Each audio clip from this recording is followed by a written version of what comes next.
Good Wednesday morning. Today is interesting, whatever this is worth you. It's the feast day St. Isaac Jogues, the American martyrs, okay? They actually were French Jesuits who came to this country before it was a country in the 17th century and evangelized the Iroquois and the Huron Indians up in the Great Lakes region. They were martyred. And what makes it so interesting, they were tortured. God, they were tortured. And they went back, especially Isaac Jogues went back to France, rehabilitated, and he came back. And unfortunately, because of the diseases that the Europeans brought to natives, they thought this was some kind of evil magic, and they killed them. They were martyred. They were martyred not for their faith, they were martyred because they were foreign.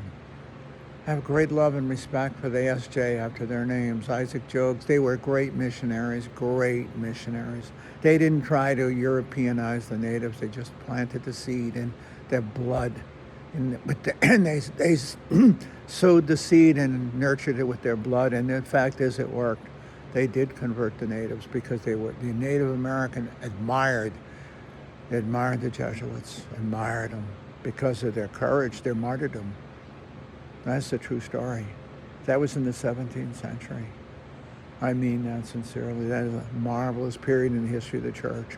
These were not typical missionaries. Missionaries, unfortunately, suffered from a disease called Europeanization. They thought you had to be a European to be a Christian. That was especially true of the Protestants, and they did a job. You want to know New England, that's what happened. The Puritans did a job on the Native Americans, and they were complete failures. I'm glad they failed. It's not true of the Jesuits. There's a book called The Invasion Within.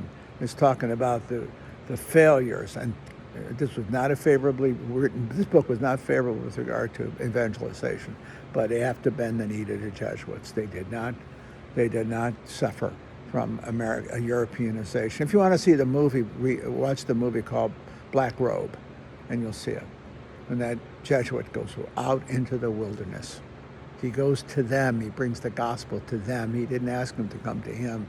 If you know the story of evangelization, and you'll see it in the movie. It's a very great film, actually. An Australian did it, I believe. Not pleasant. It's a tough flick to watch, but it's essentially true.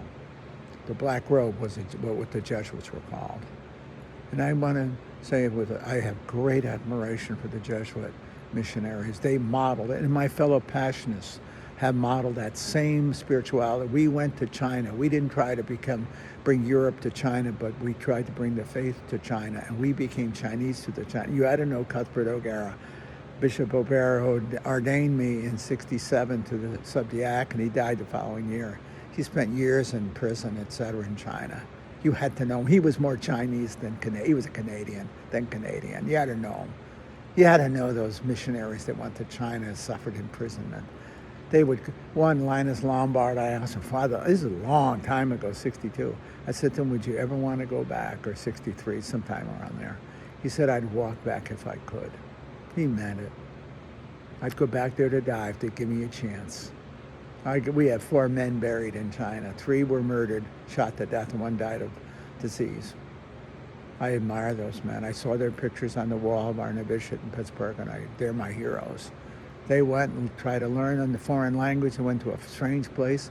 They couldn't answer the bandits' questions. They got shot and were killed. Witnesses testified to that. Imagine what courage Isaac Jogues had, what courage our Passionists have had in going to a strange place like China. You know what I'm talking about? 100 years ago, a one-way ticket. They never expected to come back. 4 of them never did. They're in the ground. And some of our men, after being imprisoned and kicked out, years and years later, with the opening up of China, they went back and visited families that they had witnessed to and had served over the years before they were imprisoned and thrown out. Isn't that some story? How could they not be your heroes? And I think of that as also today is the feast of St. Paul the Cross, who was the founder of my order. And I wouldn't be sitting here today.